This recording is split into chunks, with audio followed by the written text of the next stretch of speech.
Okay, doing something a little, well, actually, this isn't different. This is basically the same, but just a different story. This is a book I read back in like 2013, Mark of the Grizzly by Scott McMillion. There's a name for you, McMillion. True stories of recent bear attacks and the hard lessons learned. I remember it was a good book. Now, I'm not going to sit down and do this every night and record it. And I'll just do I'll do a story or a section at a time, and then maybe wait a while, I'll do the next one. I don't like having to store it all up on my phone and then load it up at the same time like other books, because I tend to lose my place. But anyhow, this is it's got a whole bunch of stories in here. I'll just do the one story at a time and see how far we go. Anyhow, I'm not going to read the acknowledgements. The introduction seems a little long, which usually bugs me, but I think it's a pretty decent introduction here. Anyhow, Mark of the Grizzly. I never even saw the cub, but I heard its long, drawn-out bawl. It sounded like a newborn calf. I knew immediately what it was, and I didn't like it a bit. It was too close. I froze. Then the mother grizzly spelled things out. She jumped out of the brush about 70 yards away, leaping toward me twice, moving maybe 15 yards closer. I remember the way her little round ears stood out from her big skull. I remember her tan pelt with the silvery tips and her dark underbelly, the way her fur and muscles rippled. I don't remember taking 4 or 5 backward steps. I remember being close to another hiker when I first saw the bear, and then I wasn't close anymore. I remember fumbling with the big can of bear spray on my belt. First thing you're supposed to do is knock down the other hiker and then run like hell.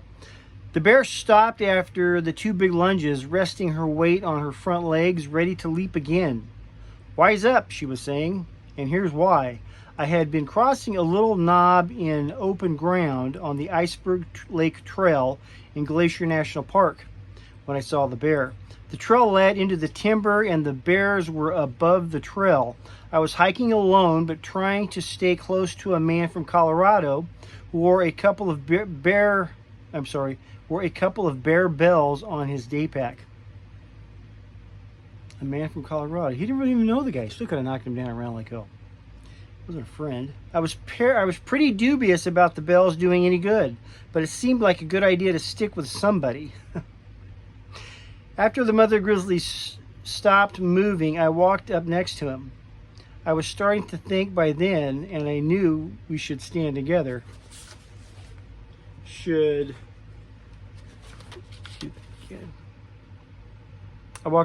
was starting to think by then, and I knew we should stand together, should make ourselves look as big and imposing as possible. We both had our pepper spray ready by this time. The bear turned her head, a branch twitched, and she disappeared, melting into the forest. Then I saw 2 other people, a man and a woman, down in the tiny side hill drainage between us and the bear. They carried big backpacks and were moving slowly backwards, their hands in the air and talking to the bear. "Hey, bear," they said. "Yo, bear, we're backing up." They were a lot closer to the bear than I was, maybe 75 feet from where she stopped. They were smart, doing the right thing, not running, not panicking, and they were making noise, not screaming, but not squeaking either. Talking in a steady voice, telling the bear what they were and that they wanted no trouble. Unlike me, they hadn't taken the first involuntary steps toward flight. But then they were at a different angle and could see the bear through the brush. They only heard the cry of the cub, the crashing as its mother lunged. They kept talking and moving backward until they joined us, and we clustered alongside the trail watching for movement in the brush and stopping the other hikers who came along. We never saw the bear again. That's my own grizzly bear story, and it's not much as bear stories go. I wouldn't call it a charge or even aggression. It was merely a warning, an announcement that something much bigger and stronger wanted me to pay attention, to know she was there and in no mood for nonsense. but it illustrated in a personal way a lot of the things I learned while researching and writing this book. First of all, grizzlies are incredibly fast. People had told me this many times, but now I had seen it for myself. I had watched grizzlies for hours on end, had seen them run down elk calves and skedaddle into the timber, but none had ever paid much attention to me. Mostly I had watched them through binoculars, and their incredible speed had always been an abstraction. If this one had chosen, she could have been on me or any of the other nearby hikers in an instant. Her appearance was so sudden, so strong. I had started backpedaling the instant I saw her, and it took a while for my brain to override my twitchy legs. If she had charged, what would I have done? I still don't know. I didn't even start thinking until after she had stopped moving. But the bear didn't charge, and that is an even more important lesson. She probably saw dozens of people that morning on that popular trail. She had a vulnerable cub to protect, both from people and from other grizzlies. The berry crop had been poor. It was fall, a time when bears feed voraciously and protect their food sources. We were too close and hadn't been making noise. At least one of us, me, took the first scrambling steps toward flight. There were 13 grizzlies using that drainage. I learned later, and nobody knows how many people walking through every day, a stressful combination for any bear. There were a number of factors that, in retrospect, didn't look good. But she did not charge. She did what most bears do in such situations, and she understood that her warning was sufficient. Like most grizzlies, she was tolerant of people, a lot more tolerant than we are of bears. I might disagree with that, but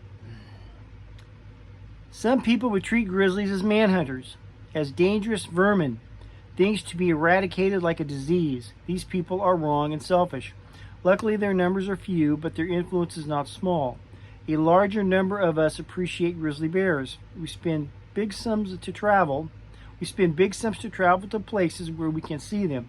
As a society, we pay scientists to study their habitat and their biology to tell us what bears need. And as a society, we tend to ignore what the scientists tell us. We build roads and campgrounds and ski hills in their habitat. We protect the bears, but only until it becomes difficult or expensive. The scientists tell us that bears are incredibly intelligent, probably as smart as the great apes. They communicate with each other. They learn fast. They learn faster than their distant relative, the dog, and they put up with us. Dr. Stephen Herrero, the man who has investigated more bear encounters than anybody, once speculated about how people must appear when seen through a bear's eyes. In quotes, if a book titled People Attacks were written for bears, it would only depict our species as being typically bloodthirsty killers. Aggressive, dangerous, often inflicting fatal injury to bears, he wrote. End of quote. Especially when an election is going on. We have almost eliminated grizzly bears from the lower 48 states, and there are maybe 1,000 now where 100 times that number once roamed, scaring the daylights out of people, making them pay attention. We have shot, poisoned, and trapped them almost to extinction, but our most effective weapons have been the incidental ones, the plow, the highway, and the recreation industry.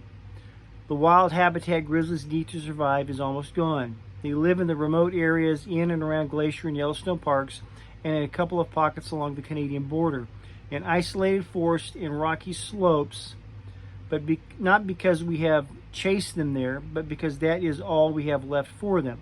In Canada and in Alaska, grizzlies still abound, but many subpopulations there are in trouble too, cut off from other populations, becoming genetically isolated and increasingly threatened by more roads, more activity, more of us. I'm going to hold that right there and pick it up in the next video. Love you. God bless.